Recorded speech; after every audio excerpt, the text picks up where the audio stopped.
Welcome and good evening, everyone. Come on in, come on in. We've got quite the show for you this evening. Hi, welcome to Political Fixer Live. We have some election updates and lots of gossip, so come on inside. Welcome to those of you joining us on TikTok, on YouTube, on Twitch, and now on Povey. We have so many headlines to talk about with the elections, but first, I'm going to ask you all a question. This is the question that is being debated from coast to coast in the United States in politics. The question is this: if you have a more conservative area, if you are the Democratic Party, should you run someone more moderate and try to appeal to that conservative base?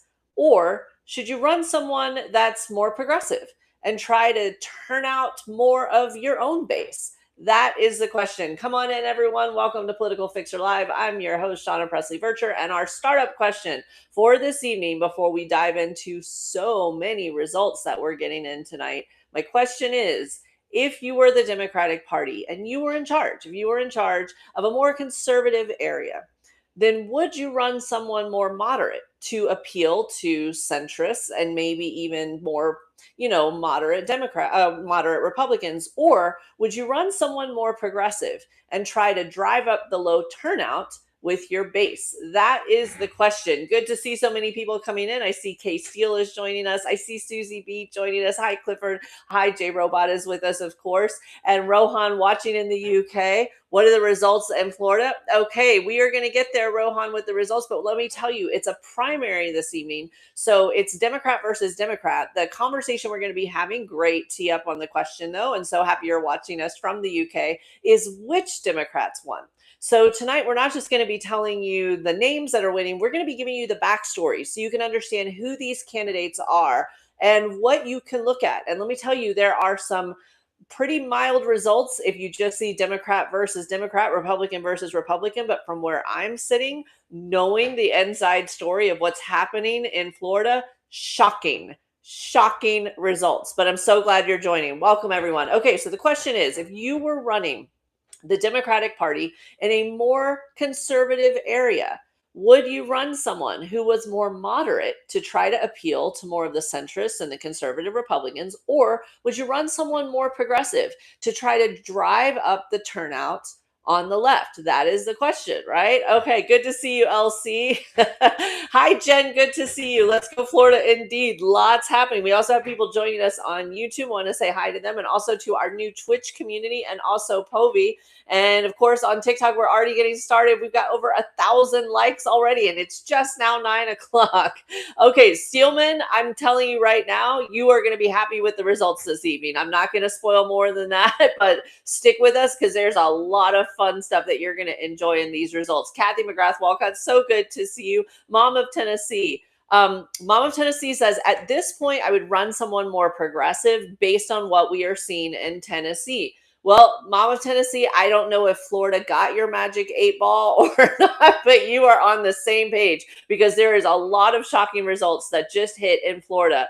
And so we're coming in and we're going to make sure that you not only understand what the results are and who won, but the backstory behind them. Hello, Square Foot Gardening. So glad that you're here. Kelly F., I think you're going to have a fun evening. There's a lot of good stories this evening.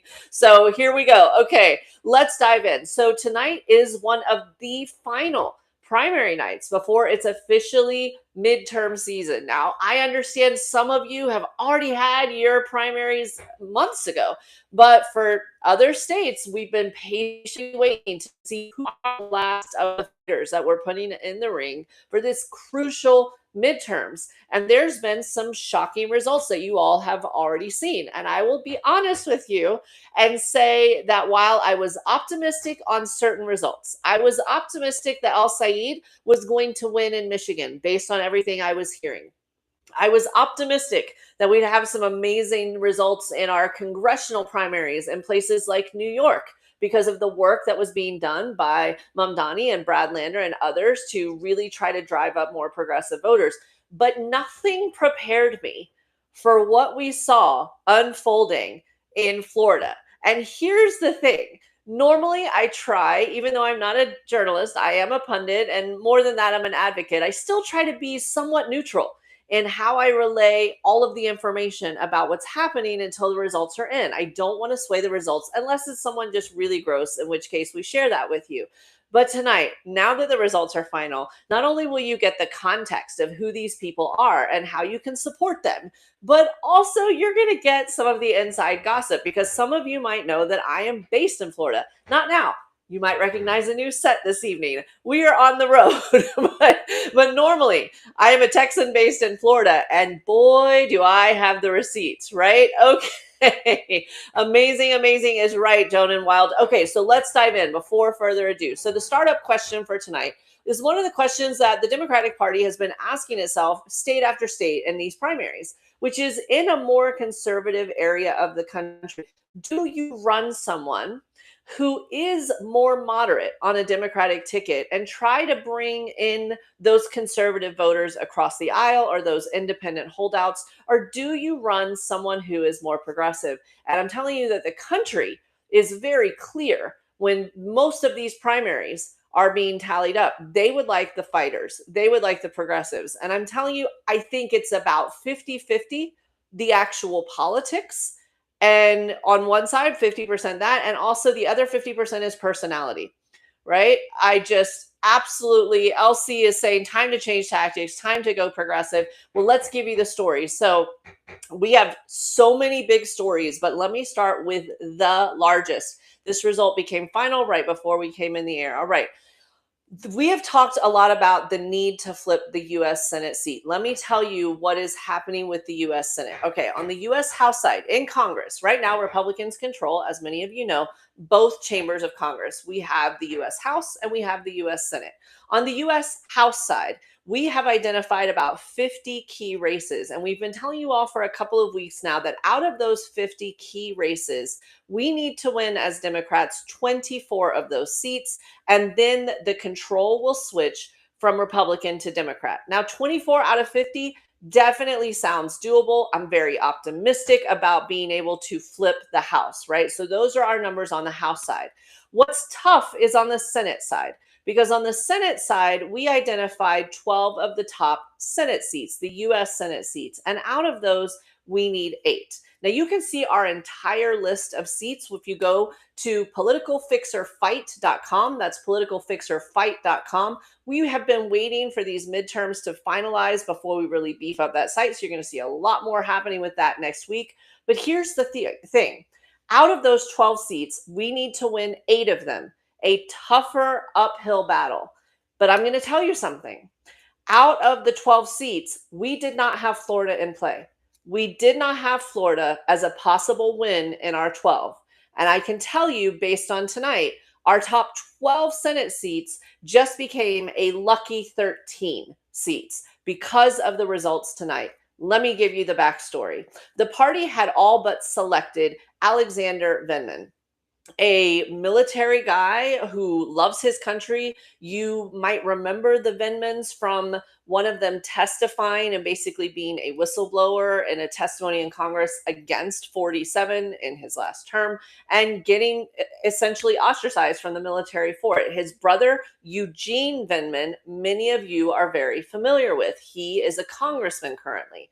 But here's the situation. While we didn't want to say anything until these results became final, there are a lot of our team members that were worried about Alexander Vindman being the Democratic nominee for Senate. Let me tell you what our concerns were in no particular order. First of all, unlike his brother, Eugene Vindman, Alexander Vindman had zero experience running for office or serving in this capacity in some sort of leadership role in an elected office. All right. So this is a guy who's coming in out of nowhere and is like, hey, you know what I'm going to do? Start at the top at U.S. Senate. One of the highest and most difficult things that you can possibly do in any state, running a U.S. Senate race. But to do it in Florida, this guy had zero experience running in politics in Florida. So that was one concern.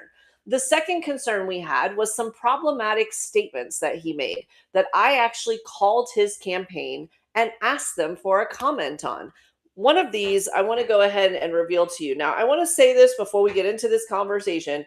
I understand there are strong feelings about what is happening in the Middle East, to say the least. I am not weighing in on that conversation. Some of you have heard me say several times, I am not on this show going to be able to solve a 2,000-year-old plus conflict. But here's what we don't tolerate: either anti-Semitism or Islamophobia. The hate speech doesn't work here at all, which is why this comment was really troubling that I heard, not just read, heard the audio. I'm going to read it for you. This is something that Venman said about Muslim Americans. He said, quote, "There is an inherent trained racism in Muslim communities. It is encouraged. It is nurtured. It is something that is not discussed. Sure, plenty of kind of more open-minded liberal Muslims, so it doesn't apply to everybody by any means, but in large communities, meaning racism, is nurtured. This hatred. It is something that I've not seen addressed in any significant way." So you are basically saying that all Muslims have this inherent tendency to be racist and anti-Semitic. That was the full gist of his comments. I reached out to his campaign about these statements. And listen, I heard this. I know it's true because I heard it with my own ears. What are your comments on it? And the response was, that was a long time ago. Not great. Not great. So, I mean, on the message perspective, on the values perspective, yikes indeed, Professor Liberty Esquire, yikes indeed. Thank you, Scotty. Wore my spouse roster for you guys just this evening. Very excited. And yes, TH Shannon, I am based in Florida, so we're getting all the gossip here. So the statement, so let's see. I do not have a year here on this statement, but that's a great and fair question. I will get back to you on it. So it wasn't that long ago because it was a podcast. So it wasn't like it was something when he was 20. It was something fairly recent. Just for perspective, he was on a podcast. Okay. So that's the second problem with Vindman. And the third problem I had is we have talked a lot about how Democrats on the ground and along bringing in big tent, right? Independents, centrist, non-MAGA Republicans, they have been organizing and fighting and working. The Democratic establishment still has a little bit of a learning curve, shall we say, and possibly no Democratic Party needs more help than the Florida Democratic Party. As Jon Stewart once said, they have the ability to snatch defeat from the jaws of victory. So when you have all of the party elite saying, this is our guy, that makes me very uncomfortable. So that's on one side. That was Alexander Vindman. Now, who was running against him? Well, that's Angie Nixon. She is a former Florida representative who was putting herself on the line, definitely much more progressive than Vindman. But do you all remember when we've been talking about the gerrymandering, the rigging of the state maps for people to vote in different areas? Those congressional maps have been rigged. So we saw Texas lead off and rig the maps, and then we saw California voters vote to redraw their maps to benefit Democrats, and then Florida rushed through new maps. And you didn't really see too much of a fight, with some limited exceptions. Angie Nixon, not only did she speak up loudly against DeSantis and rigging these maps, but she actually got arrested for doing a sit-in in his office. And you all know how I love it when someone puts themselves on the line to speak truth to power. So Angie Nixon willing to get arrested in DeSantis's office, but it didn't look like she had much of a chance. The party was against her. One quick anecdote here. The party decided to have a leadership meeting in Jacksonville, which is where Angie Nixon is from. It's the area that she represents. And not only did they not include her in a meeting where they're supposed to include all the Democrats in her backyard, but they had her opponent, Vindman, be the keynote speaker. It was a not so subtle slap in the face saying, we don't support you. That's what the Democratic establishment was doing to her. And that's just one tiny example. She was outraised significantly. Vindman raised $18 million. $18 million. She almost raised $1 million. Definitely respectable for a race in Florida as a Democrat, but way outspent, right? So here's where we are this evening. Being outspent over 10-1, having the party establishment against her, being more progressive in the South, well, we can now officially tell you that did not stop Angie Nixon. Her race has officially gone final. And the progressive Black woman in the state of Florida has just won her primary against Alexander Vindman by 11 points the last time we checked. 11 points.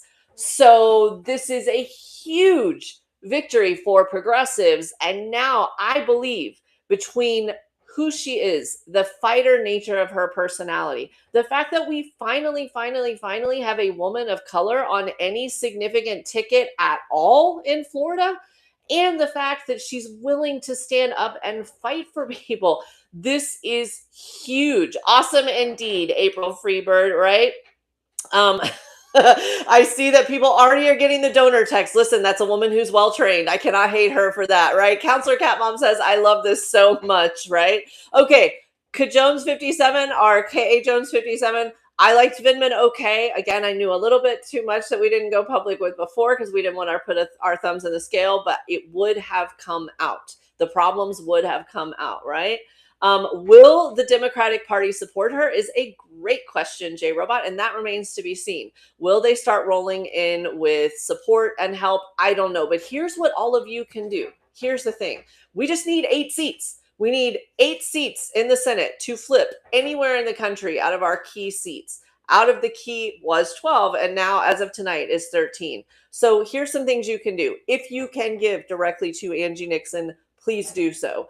If you can amplify her social media, join her socials, talk about this race, platform her as much as possible, and then tell people, hey, Florida's in play.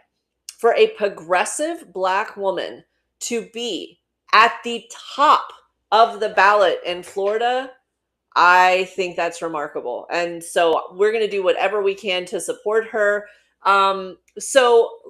Lawyer Papachulo says, do I see a path to victory for Nixon against Moody? I think it's going to depend on the anti-Trump sentiment. I think if there is a big turnout that is anti-47, then we are going to see that going down the ballot. Are people fed up? Will gas prices stay high? Will we still be keeping our troops over in Iran? Will grocery prices still be skyrocketing? Will people still be getting sick? Those are the questions. And we are less than 3 months out. We are 2 months away from ballots being sent out. That is crazy to think about. So do we think that he'll be able to magically fix everything in 8 weeks and then turn the page on the conversation?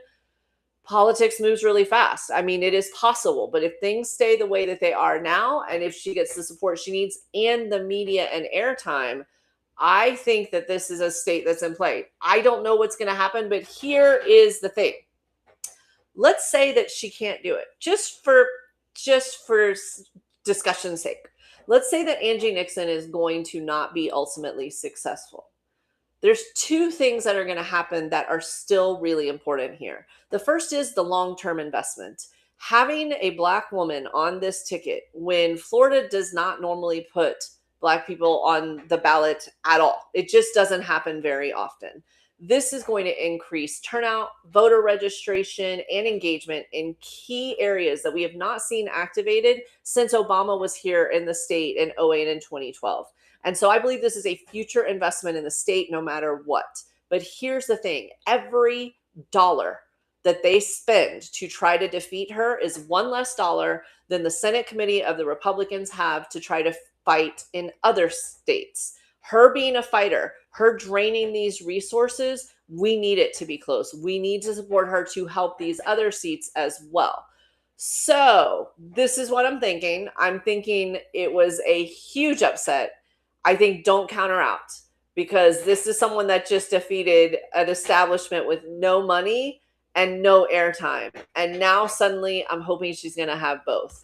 All right, there's so many other seats that we want to talk about this evening. Good evening to those of you who are just now joining us on Political Fixer Live. We're already at 17,000 results, and we've only called one of the races. Now, I know that Rohan in the UK was asking, how are the Democrats doing? And this is a primary. So what we're going to be talking about are mostly Republicans against Republicans and Democrats against Democrats. I agree, John and Wild, it builds the base for 28, 100%. Dana Point, loved the blue hearts there. There's some other stories that if you look at it, you might not be able to see what the big deal is. You just see a bunch of people winning on their own tickets. But you guys know that I'm going to come with all of the behind the scenes soap operas. So while Angie Nixon is our largest story of the night, she's not the juiciest. All right, we've got other things that are happening. There's some other things for you to feel good about in Florida, of all places. And yes, I understand it's Florida, but it's amazing what's happening here. Okay, let's talk about some random people that before tonight you might not have heard of, but we're going to talk to you about how they did in their races and why you should care. I'm going to take you to a seemingly random state house seat in South Florida.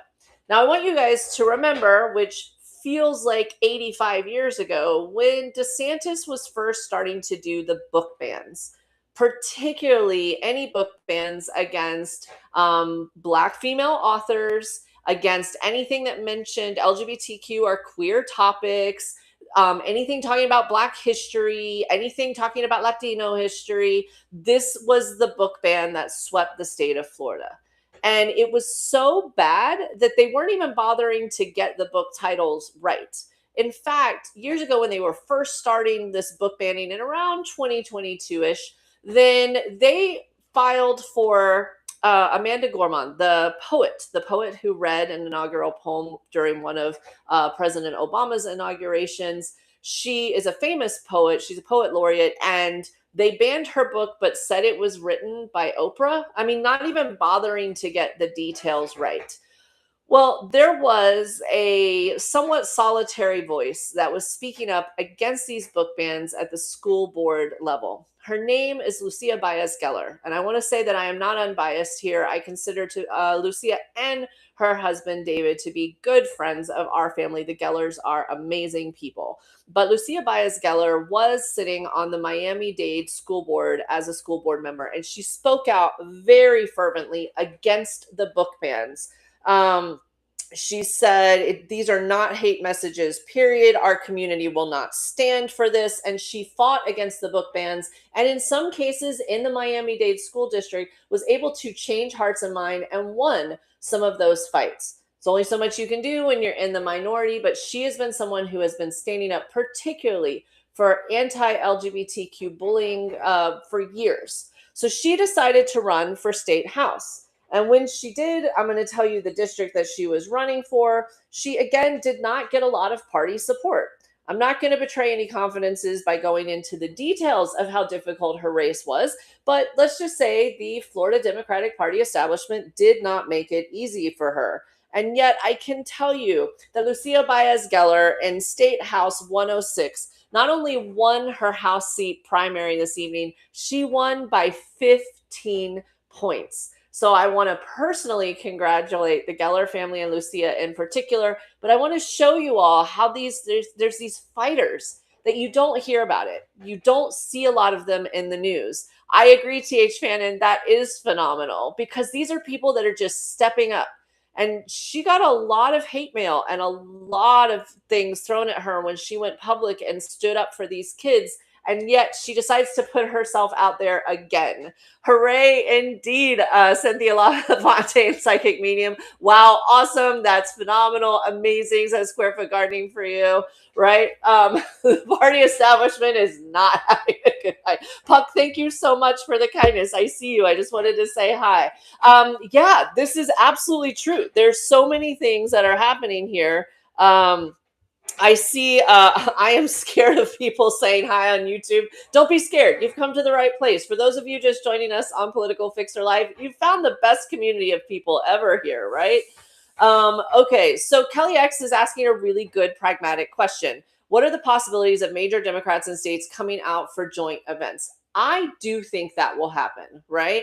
I do agree with Puck that change is in the air. But I do want to say that I think that many of the people are going to come together and they know the assignment. They are going to lock in very quickly. Are you going to have some holdouts? Of course, you always do. These are real people running. They work really hard. They put themselves out there and there's real emotion. But I do believe that the party overall is going to come together. Whether or not the party establishment joins them, I got news for you. That's not going to help anybody anyway. If the establishment Democrats in Florida knew what they were doing, we wouldn't be having this conversation. So whether or not like the 12 people that work for the Democratic Party at the state of Florida help these people, I wouldn't worry about that. But do I think the electeds are going to come together? Do I think the leaders in the counties are going to come together? Absolutely. I absolutely do. Now, one of you asked the question about Debbie Wasserman. Oh, had a little bit of a tech glitch there about Debbie Wasserman Schultz. I'm going to tell you some inside stuff on that story as well. Now, there was a little bit of friction when after the congressional redistricting, then people were districted out of their normal seats or redistricted in such a way that it wasn't practical that they could win their congressional seats, including the former Speaker of the House, Debbie Wasserman Schultz. So she decided to shift districts. Now, this caused a lot of controversy because she moved into District 20, which is largely a Black representation seat. And so members of the Black community were not happy with the fact that she moved into a seat that basically they were saying, listen, they're basically redrawing the lines. So we barely have any representation as it is. And now you're coming in and basically taking one of our seats. But here's the issue. While Debbie Wasserman Schultz did win this evening, I wouldn't look at it as a referendum for or against anything, because here's the inside gossip. Wasserman Schultz did carry the district by a pretty significant amount, by 20 points. But part of that is because they couldn't get anyone else to drop out. So you have this seat, and they basically tried to bring the other people running to the table to get them to drop out and coalesce around each other. And all of them were like, nope. So I wouldn't read too much into what you saw. Listen, when I say the party's not good at their jobs, this is what I'm talking about, at least part of it. So I wouldn't read too much into the results. I think she's probably going to win the seat overall. We need her to win the seat. And let me just say, not for tonight, but I am personally not a fan of hers. I have personal beef with Debbie Wasserman Schultz. We have worked on a couple of key pieces of legislation together successfully, so I celebrate that. But I'm not a fan of hers. That said, I still think she being in office is better than having someone MAGA that will enable all of the awful dumpster fire things that we're seeing right now coming out of the Oval Office. So we need to support her. This is me being a grown-up. Here we go.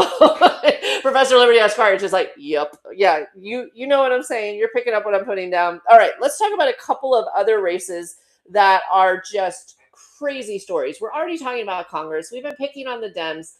Let's have some fun with the Republicans, shall we? Let's talk about the Republican primary in Congressional District 19 of Florida. Now, again, this might be something that you would never pay attention to, which is why we're here. We get to tell you the behind-the-scenes gossip on what's happening, but I can't take credit for this one. I need to give total credit to Jamie Dupree, who is a Blue Sky user, who did a beautiful thread outlining all of this. So I am basically just copying off of Jamie Dupree's work here. If you want to follow him, it's Jamie, Jamie Dupree. That's his Blue Sky handle. Here's what's crazy about what happened in District 19. Do any of you remember Madison Cawthorn? Madison Cawthorn. He was a U.S. representative who had a pretty strong personality on the Republican side. I'm going to see if I can show you a photo here. Here we go, Madison Cawthorn. Okay, some of you are like, oh yeah, I remember this guy. All right, he was pretty scandal-ridden, to say the least. He had some financial scandals. He had some sex scandals. He had all kinds of stuff going on. So it wasn't too big of a surprise when he lost his seat. He was ousted in his primary in North Carolina. So what did he do? Did he go away quietly and think about what he had done? No, he went to the state that attracts all criminals for some reason, and that is Florida. He moved to Florida, and he was running in this District 19 seat. But he wasn't the only one. There's a guy named Chris Collins. He was also a congressman. He was a congressman in New York.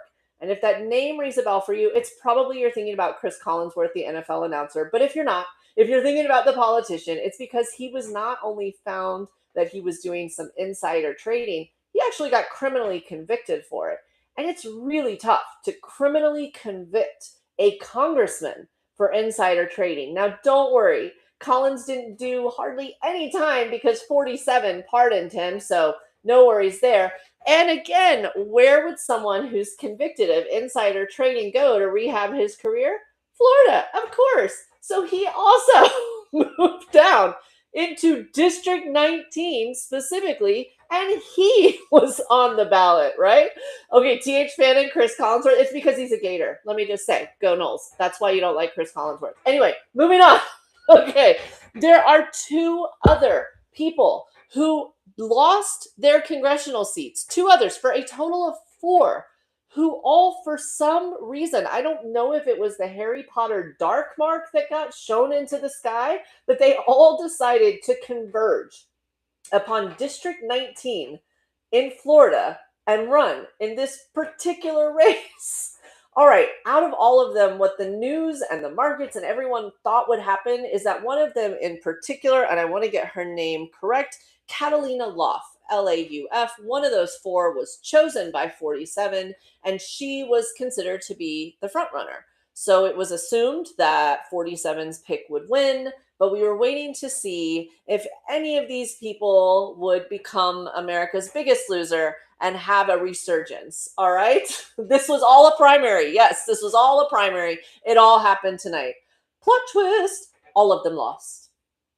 All of them lost. So you had congressional money, congressional power. The other guy had insider trading money, like endless money being spent in this race, all of the power, an endorsement from 47 himself, and all of them lost. Now, I just want to be clear here. The guy who won, Schwartzel, he's not exactly the bastion of progressivism. This is a local Fox News conservative talk show host. So I'm not saying he's going to be the greatest, but there's a couple of key takeaways. First of all, how grody would it have been if someone like a Madison Cawthorn, Madison Cawthorn could have made a comeback. If he could have clawed his way out of the ooze and set himself back on the trail, he or Collins, that would have been probably not great.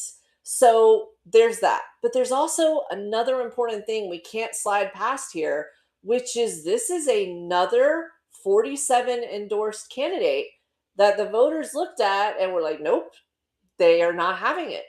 Is his power fading? This is in Florida. So some of you asked me a little bit ago, do I think a progressive Democrat can win in the state of Florida? If 47 has lost a lot of his magic, then yes, Republicans are in trouble. Cynthia goes, I love that they all lost. Karl Marx says he got fourth place, which is still better than Nancy Mace. That is true, right? I do think, T.H. Fannin, we should do some sort of watch party for all of the fallen political ads. There's got to be some great ones in there. I agree. I see you, Mouse Parties. That's so great. So glad you're joining us.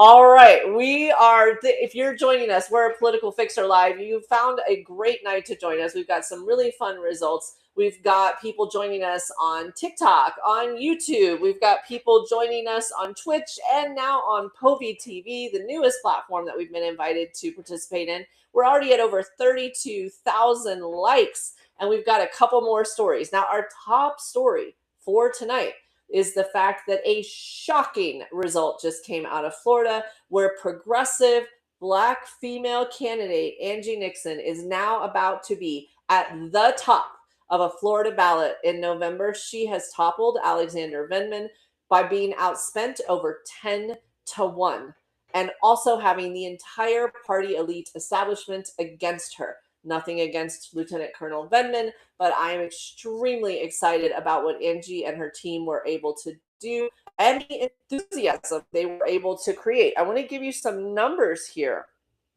We haven't yet talked about the Florida governor's primary, where we were waiting to see if the 47 anointed candidate Byron Donalds would win his primary. I can tell you that he did defeat former Lieutenant Governor Jay Collins, as well as Florida racist Jim Fishback. I think that's his name. I know Fishback is the name, right? So yay, Angie. Indeed, nurse retired. All things Jay is very excited about this news.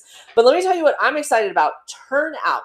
About 1.6 million people turned out on the Republican, very contested primary on the Republican side, with Byron Donalds becoming the nominee, and 1.2 million on the Democratic side in a primary.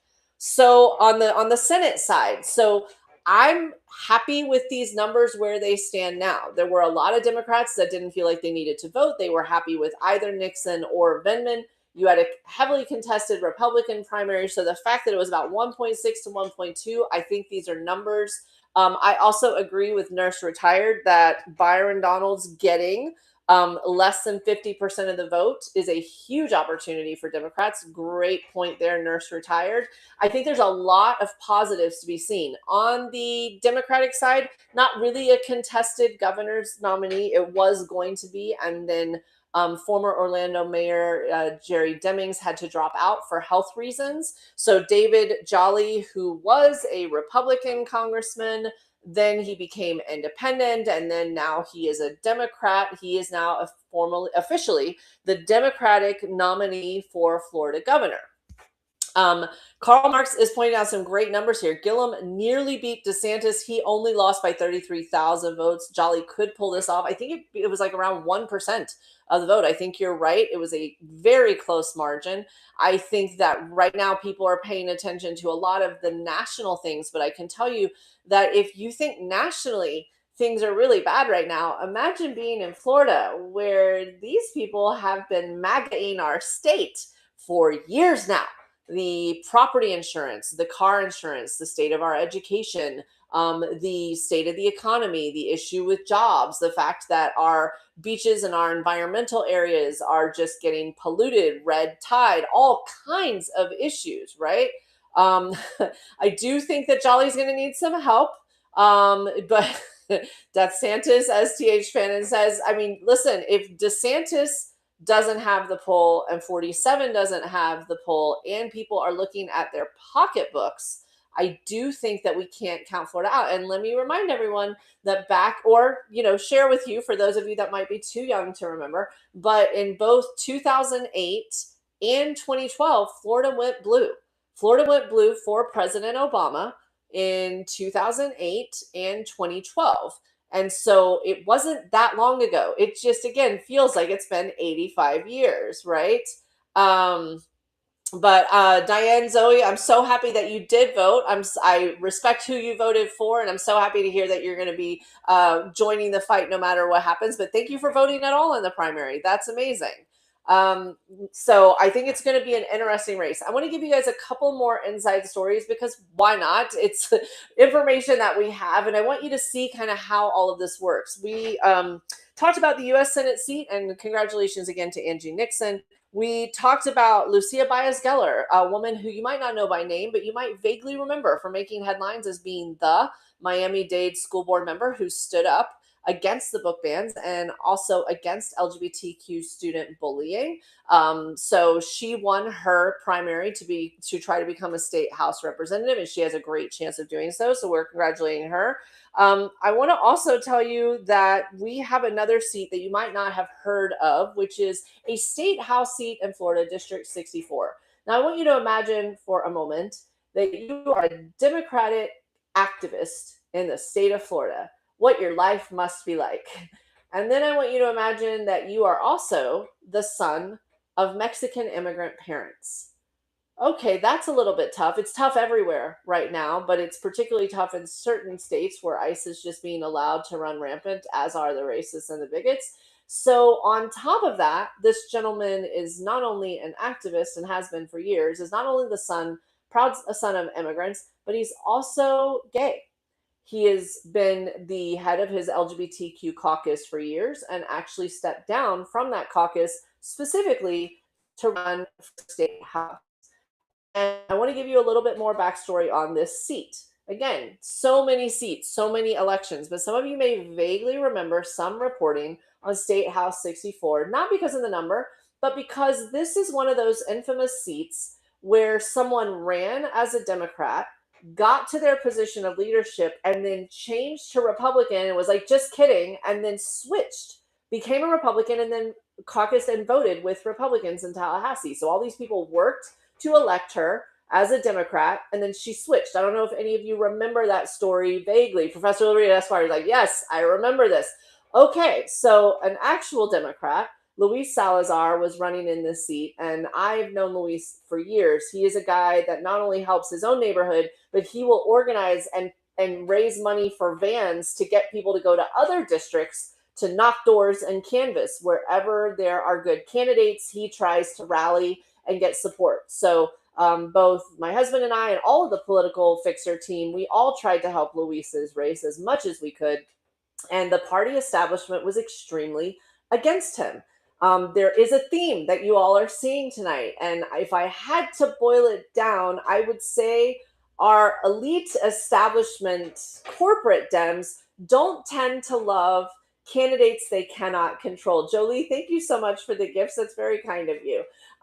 They don't tend to love candidates that they cannot control. And Luis is definitely that. He is his own mind, his own independent person, right? And he has spoken out ferociously against corruption, against DeSantis, and they don't really tend to love that in the establishment elite.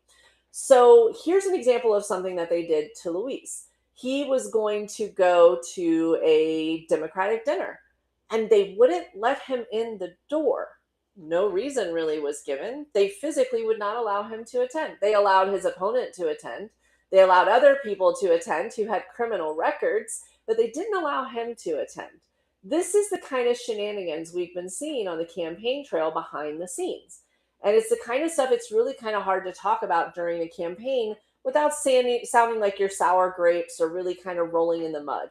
So he, just continued on and continued campaigning against not only his opponent, but the Democratic establishment in the state of Florida. And I can tell you that our friend Luis Salazar in State House 64, the district that was Democrat until she changed to Republican, and then he, as a Democrat, ran to take it back, he just won his primary by 9 points.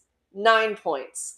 So again, he's a veteran, he's LGBTQ, he's an activist, he's a friend, he's the son of immigrants. But yes, it is such a yay to nurse retired. Good job indeed, TH Fannin. I love all the hearts. So you guys are asking some good questions, like why? Because here's the thing: for certain people, being the captain of a sinking ship is more important than the risk of trying. That's really what it comes down to. You have people that aren't there to try to make everyone win, to try to stop bad legislation, to actually make a difference. They're there to kind of go in the middle of things, not rock too many boats, not make too many people angry so they can keep their paychecks. That's what we have right now. Not everyone. We have some amazing people that work tirelessly at the county, local, and caucus level all across the state. But unfortunately, our state party, not so great. And so when you see all of this and you just see the reason I'm sharing all of this, not just because I'm very proud of my friends this evening, and I know what so many of them and their families and their campaign staff went through, but also so you can see what a sacrifice it is when we call these races like El Said and Mamdani and all of these amazing fighters across the country, the Senate primary and the governor's primary in California. It's really easy to kind of boil it down to a headline, but it's really hard to understand what they go through behind the scenes day to day. And yes, they have people who are hateful to them. They have people that send them really nasty things on social media and in email, and they get hit pieces against them with Fox News. But sometimes the nastiest, most hurtful things, those calls are coming from inside the house. And so, especially as people are less comfortable with the idea of change, watching people who are fighting for us, let's just remember everything they're going through and let's try to fight just as hard as they are to get them elected, right? Duncan, it's so good to see you. Yes, the algorithms have been such a fun mystery for us with the videos, but don't worry, we're going to be posting so much over the next several weeks with the midterms that you're going to get sick of me again. I promise you. You'll see a lot more videos at Political Fixer. Change is coming, True Blue. I assure you that change is in the air. And if it can reach Florida, then I'm telling you it can reach anywhere. Now, we've got a few more stories that are not Florida-based. I've got some questions coming in. Denise68 is saying they plan on having ice at the polls. Okay, we are getting word that this could happen. So let's talk about what that means. So real serious question here. Should we be worried about voter suppression with ICE and other people at the polls? So the answer is yeah, kind of. And let me tell you what I mean by that. There's a couple of things. The first is there are not nearly enough ICE agents in existence, even if you assigned one per polling location, to nearly cover any size of the percentage of polling locations we have. I worked recently on just a state Senate seat in Florida, and we had over 200 polling locations just in that tiny district. There are tens of thousands of polling locations across the country, if not hundreds of thousands. They cannot possibly cover even nearly all of them. So that's the first thing. Are they going to cover enough to be shown in the news and flex their little tiny masked muscles? Sure. But there's not going to be enough to really clamp down on voting. But here's the other thing. In many states, the key states that we're going to be depending on with these key races, a lot of those states have non-voter suppression rules. And what I mean by that is there's plenty of opportunity for people to cast their votes and have their ballots counted. So what are some things that you can do to combat the idea that ICE might be at your polling location? The first is if you feel like it's safe, then you can cast your ballot by mail. But the other thing that I like to do is I like to vote early. Vote early, not just because of ICE and all of that nonsense, but first of all, I don't like lines. And so I, tend to have fewer lines when you're voting early. But the other thing is sometimes things go wrong. You mean to vote, but you get a flat tire, or your babysitter calls and says one of the kids are sick or something. Voting early is going to be one of the most important things that we can all try to do. And here's the other thing. Having worked on campaigns before, a lot. And many of you volunteer for campaigns. I know the Square Foot Gardening has been volunteering like crazy. Professor Liberty Esquire worked really hard on the mayor's race, right? It also helps the campaigns because what happens is we all get lists of the people every day who haven't voted yet. And so guess what we're going to do? We're going to start calling you. We're going to text you. We're going to send people to knock on your door and say, hey, don't forget to vote. Don't forget to vote. Don't forget to vote. Don't forget to vote. And the sooner that you vote, the sooner your name no longer appears on our list. And so all of our volunteers and campaign staff members, no matter what campaign you all are volunteering for, it makes it easier. We get to go to the next name on the list. We get to spend that energy trying to get another person to vote, right? So definitely, if you can, vote early. If you're someone who wants the convenience of a mail ballot, if it is legal in your state, you got to make sure that it is, then you can get the mail ballot, but drop it off in many cases. Again, make sure at the voting location so you know it gets there in time. If you go to Political Fixer PAC, that's PAC, politicalfixerpac.com, we're going to be talking a lot more about this during midterms. We have an entire voting tools location. You can make sure to do another important thing because I can already hear Square Foot Gardening in my ear saying, hey, don't forget to remind them to check their voter registration. Make sure you go about once a month, maybe once every few weeks right now, and you can for free go to politicalfixerpac.com. That's PAC, Political Fixer, PAC. It stands for Political Action Committee, politicalfixerpac.com. And we have partnered with the nonprofit organization vote.org. And you will see free voting tools. We do not keep your information. We don't even see what you put in. It all goes through vote.org. They don't keep your information. They don't see your information. They don't sell your information. You can privately and securely make sure that you are registered to vote, that everything looks good. And as it gets closer to election day, it'll even do cool things like send you reminders or show you what's on your ballot, right? Square Foot Gardening is like, yep, that's what I was about to do. I was about to nag you to do that. Good looking out, Square Foot. I see you. So TH Trader says, be aware that those that vote by mail drop boxes might be locked in the polling locations. Yeah, you're going to want to make sure to do what you feel most comfortable doing, right? I'm seeing that Angie Nixon is on TV right now, so definitely Nurse Retired, let us know, right? After regular hours, that's right. It needs to be during regular kind of businessy voting hours, whatever they have listed. you can't just go by at midnight and drop off your ballot most of the time for security reasons. That's a good point, TH Fannin. All right. So welcome to those of you joining us on Political Fixer Live. We've had a really great show so far, but we've got more amazing news that's coming in. We're at already 45,000 likes, and we were able to call the race that Angie Nixon has prevailed. A really strong, fighting, progressive Black woman is going to be at the top of the ballot running for U.S. Senate to try to flip that seat away from Ashley Moody, who is a MAGA darling. And I can say that she will be at the top of the ticket. I am trying to remember a time, if there was one, and maybe some of you can correct me on this, but I can't remember a time that a Black woman was on the top of the ticket in the state of Florida. I cannot remember a time.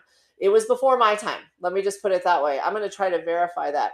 And speaking of huge milestones, some of you, I know, I've talked to some of you on the air before, and also when we get to chit chat offline. I love when I get to speak to some of my Political Fixer family members off the air, that I have strong roots in the Indigenous community. I am Cherokee and Creek, healthy doses, also healthy dose of Irish, and proud of that as well, but healthy doses of Cherokee and Creek.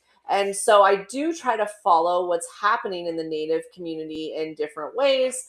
And one of the things that kind of shocked me when I first read it is that in our entire nation's history, there has never, ever, ever been a Native American woman who has ever served in the U.S. Senate. Ever. Not one. And yet this time we might get two.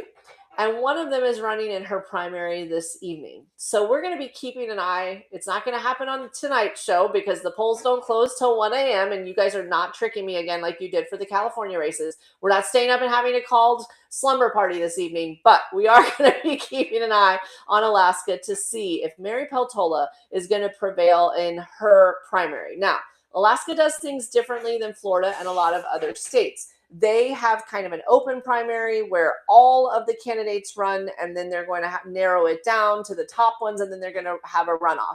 So we're not going to know for sure who's going to be at the top of, and who's going to be the actual nominee for each of the sides. But we do expect that Mary Peltola will hopefully make it through to that runoff.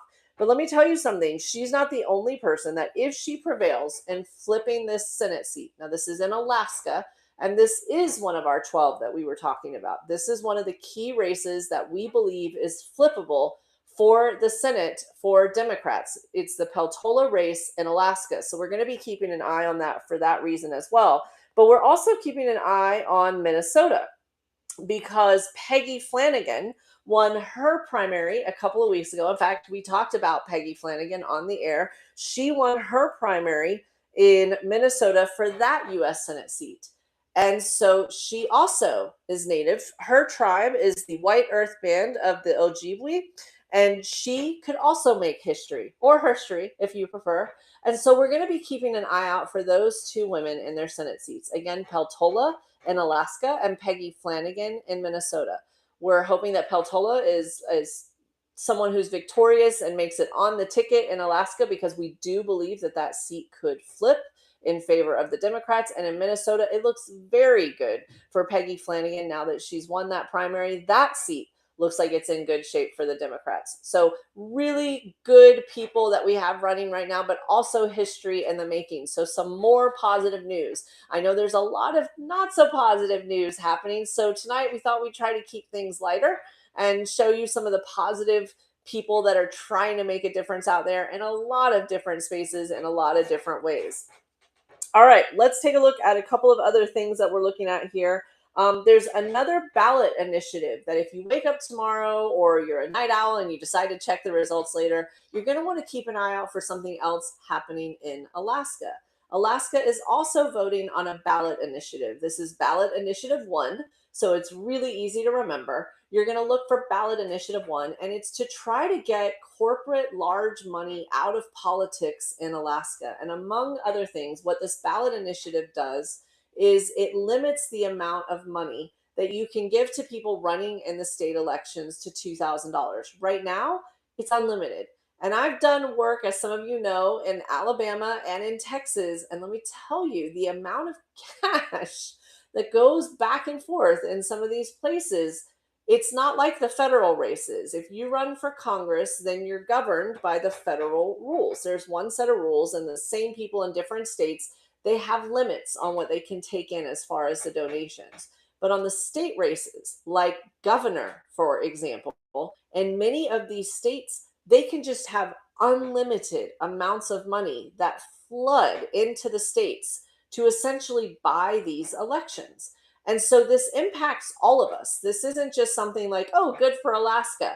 It's really bad for all of us when you have these people that can accept unlimited outside contributions and then rise to power in places like Alaska, Texas, and Alabama. Now, some of you that are younger than me might be saying, what's the big deal about having, a really crazy MAGA type or Tea Party type governor somewhere as far as Alaska?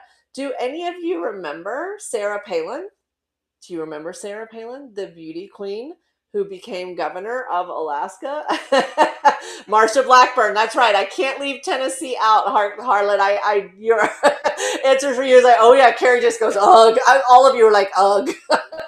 Right? Okay. So how do we get a Sarah Palin who runs to become the potential vice presidential nominee of the United States? They have to rise from power most of the time. It's very rare that you have someone just kind of come out of nowhere with zero political experience and get to be at the top of the ticket. It happens. It's kind of what we have now with our reality talk show host guy that's sitting in the Oval. But most of the time, these people have to start somewhere. And so when you have unlimited money in these other states, then it impacts all of us, because as they rise in power, these people have bought and paid for them. And now they start running for other things and voting on things that impact all of our lives. So keep an eye out for Alaska Ballot Initiative 1. Again, their polls don't close until 1 a.m. Eastern Standard Time. So we won't be calling that race tonight, but I'm hoping that I give you something kind of fun that you can look at tomorrow when you're waking up and you're checking the news instead of just regular doom scrolling and seeing what phase of the apocalypse we're in. You can actually look and see positive headlines. Take a look at Alaska's Senate primary. And let's hope that Mary Peltola is on that finalist list there that makes it to the runoff. And you're going to see if Alaska votes yes on their ballot initiative 1. And I just want to make sure, ballot measure 1. Yes, it is called the Campaign Contribution Limits Ballot Initiative. So it's pretty easy to follow. All right, before we wrap up this evening, and the time just flew by, I want to kind of pivot here. This is a big night for us because this is one of the last nights we're going to be calling any primaries. They're almost pretty much essentially done, and we're going to be going into midterm season. So that's going to mean a couple of things for us as a Political Fixer Live family. The first thing is we are going to have a lot more homework and a lot more ways that you all can get involved. We're going to be following a lot more of the races, not just based on when their primaries were, but we're going to try each week to narrow down and kind of give some good, deeper information about these races and why you should care about them. We're going to be focusing a lot on Congress. I love focusing on the state legislative races. We might talk about a few governor's races here and there, but we have one assignment, people, and it's a big one. We need to flip Congress. That is it. That is the top mission, and we are going to become laser focused. But just because it's homework doesn't mean that it won't still be fun, because we'll get to know a lot of people from across the country that are making this sacrifice. Again, we've narrowed down our top 50 fighters, and you can find them on politicalfixerfight.com. Our top 50 fighters in the House, say that 10 times fast, and you can find them at any time. And there's a good mixture. There are people that are defending seats. There are people that are technically already in office and they're defending their seats, but they've got a new kind of rigged map situation, a gerrymandered district. So some of them have a big fight ahead, even though they're currently in office. And then my personal favorite, those seats that we can flip. I love a good flip. Some of you know that. So what can you do? That's going to be other stuff that we're talking about. And yes, if you can give, we're always going to say give to these candidates as much as you can, but not all of us can give, and you certainly can't give to every single one of them. So there's going to be other things you can do, sharing their socials, helping us to create content, to get media attention for them, and to amplify them as much as possible. Learn about these candidates, and we'll all be working together. We'll also be showing you what's real and what's not. And on that, I have a pretty important story to share with you. It kind of came across my desk just yesterday that I want to use as an example for why we need to spend time together like this. And I'm so glad that so many of you shared time with me. We're at almost 54,000 likes. And here's one of the things that we try to do together. We try to make sure that all the information we're bringing you is accurate. We had a situation where a polling company was putting out crazy numbers in different key states, including the LA mayor's race. Now, I don't know if you saw this, Professor Liberty Esquire, because I know that you were volunteering for the LA mayor's race, among others. They did this in the mayor's race, and I believe in Michigan in one of the key races, but it could have been Minnesota, so don't quote me on that. But basically, they were putting out these polls saying that certain candidates were leading. And then it turned out that the polls were completely fake. They were completely fake, as TikTok makes me verify that I am a human being. Okay. The polls were completely fake, and the company said that it was a social experiment. No, it wasn't. It was called juicing the media. What they were trying to do is put out fake numbers and tell everybody that certain people were going to win the race to just kind of make reality out of the lies. And to some extent, it worked. A number of media outlets covered these polls as if they were accurate, factual data, and the markets responded to them. And the entire time, it was fake. So one of the things we're going to be doing for the next several weeks is not just be talking about what is the corporate media saying, but how do you know what's real and what's not real? How can you spot if something's a real poll that you should believe in versus garbage that somebody just paid for, right? Diabolical is right answers for you. It's really gross. And it's done on purpose, right? Because not only does it help confuse things for people that are trying to vote, but it frustrates people. And they're like, see, you can't trust anyone. And it causes more voter suppression. It causes fewer people to bother to show up to vote. So here's the thing. If I could leave you with some really positive thoughts on what I think is a really encouraging evening, let's end with a few of them together, shall we? The first thing is that all of this, oh, it only happens in New York, or we're never going to flip the red states, or it's only certain pockets of people that are paying attention to politics. We can't change anything. What we just saw tonight in Florida were over a million people showing up in a primary in a situation where we are being told constantly that Florida is lost, that no matter what we do, we can't change it. There's a reason that 47 and so many other vermin like him choose to come down to Florida and, gather with DeSantis and do what they can to just be mean to people and basically hamburger money and resources. That's what they do. And it gets to be very discouraging. And yet, over 1 million people just on the Democratic side showed up to vote in a primary in a state that has essentially been written off. That is huge for all of us. It should be a sign that people are paying attention and they are sick of the corruption and nonsense that they're seeing. I do believe that MAGA is on its way out, and that whether you are a Democrat, an independent, or a conservative Republican that has not lost your dang mind, then I think all of us are going to be able to make a huge difference in the midterm elections. The second thing I want you to keep in mind is that there are a number of amazing candidates voting that are running in these races, and not all of them are going to be your flavor, and that's okay. The idea is not that you have to support every single one of them blindly, but there's definitely a story that we hope that you'll latch onto, and you'll pick like 5 or 6 of your favorite races and you'll get involved just in those few that you can handle. You don't have to follow everything. Let us as political nerds do that for you. I say with love, and thank our political fixer team, especially Haren, who prepped everything for tonight. We're here. We've got you. We will scour all of the nerdy headlines. You just find a few of your favorites. And if all of us do that, it will make a huge difference, because I promise you, they need the help. And some of these are going to be very close races. And the other thing that I hope you know from our 57,000 likes on a random Tuesday talking about Florida elections of all things is that you are not alone. There are so many of us who are actually excited about what's ahead. So I hope that even though the headlines have been gross and some of us feel like we've all been on the decoy plane for quite some time, that you understand that we're together through all of this, right?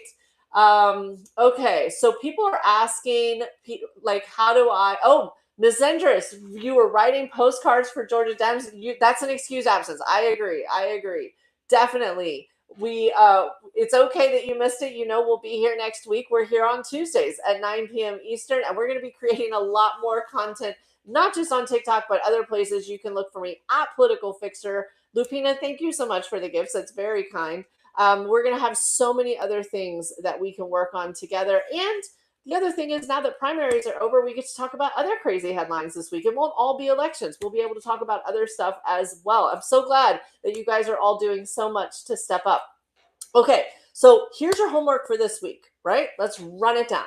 First of all, one of you brought it up earlier in the TikTok live, and hello to our other platforms, YouTube, Povey, and Twitch. But I know the TikTok in particular, the algorithms have been a little, let's just say new and not always agreeable. So if you can, let's try to follow each other on all of the other platforms as well.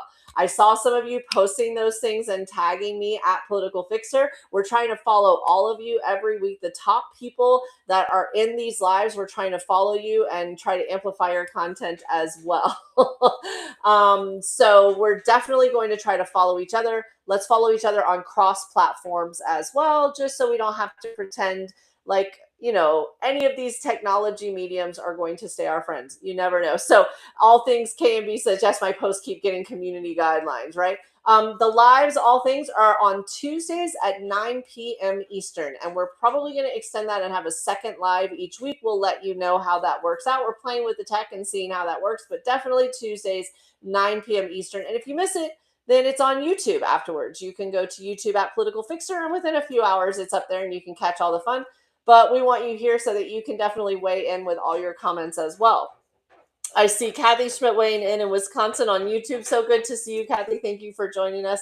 So your first bit of homework is, let's try to follow each other. If you recognize names on here that you like and you like the comments, let's try to follow each other and grow each other's communities and support each other's content. The second assignment that you have is so fun, which is tell everybody what just happened in Florida with Angie Nixon.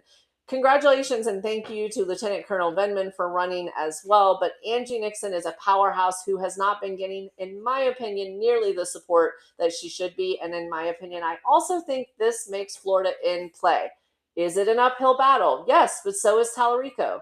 And if Angie Nixon had been on Stephen Colbert and MS Now and CNN, then you would have known her name before now, and she'd have the resources that she needs to win in a very large state.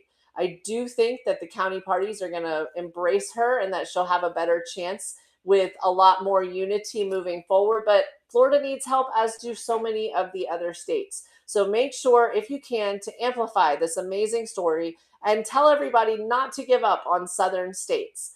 And that brings me to your third bit of homework, which is I want you to go to politicalfixerfight.com.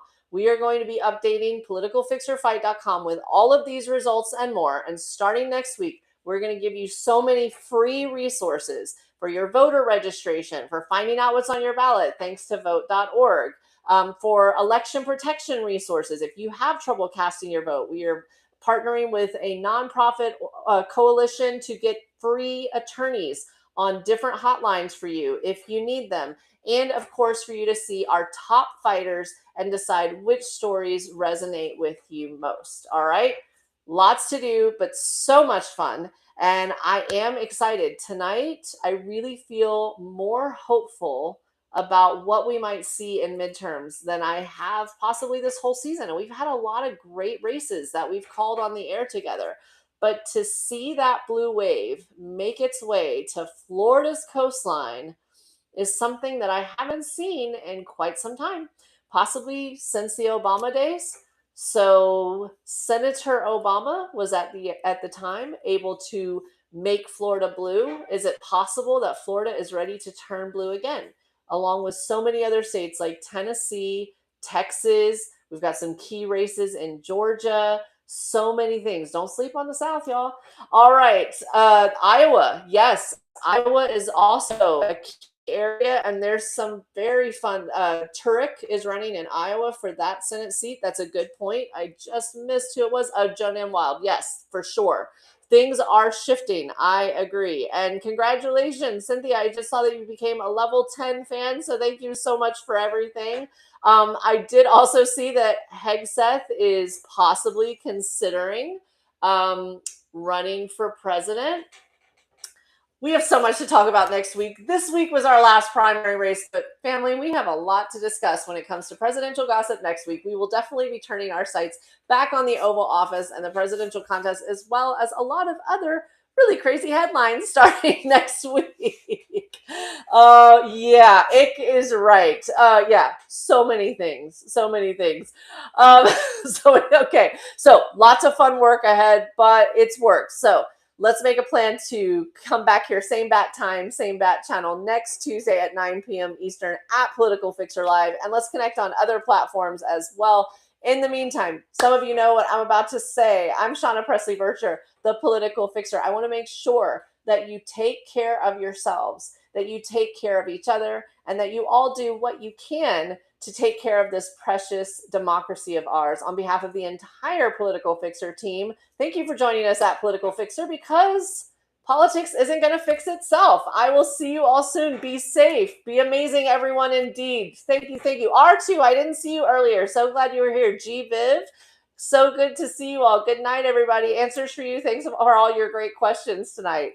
Be well, everyone. 66,000 likes. Way to go. Woo! All right. Good night, Kelly F. Bye, ILS.